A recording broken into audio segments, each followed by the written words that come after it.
யோகிராம் சுரத்குமார் ஜெயகுருராயா. அனைவருக்கும் வணக்கம்.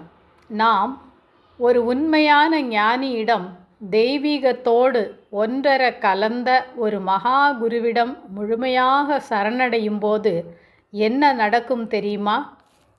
நமது பல ஜென்மத்து கர்ம வினைகளில் சுமார் 75% அவர் தன்மேல் ஈர்த்து கொள்வார். அப்படியென்றால் மீதி 25% எங்கே போகும்?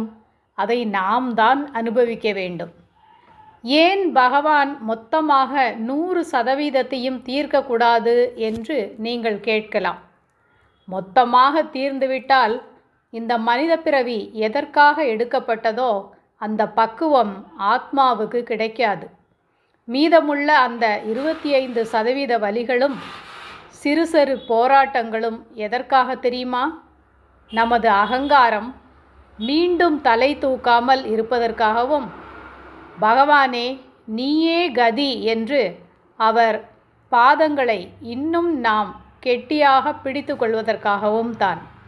அந்த கொஞ்ச நஞ்ச கர்மாவை கடக்க தேவையான மன வலிமையையும் அவர் நாமம் மட்டுமே நமக்கு தரும். நன்றி. யோகிராம் சுரத்குமார். அர்ப்பணமஸ்து.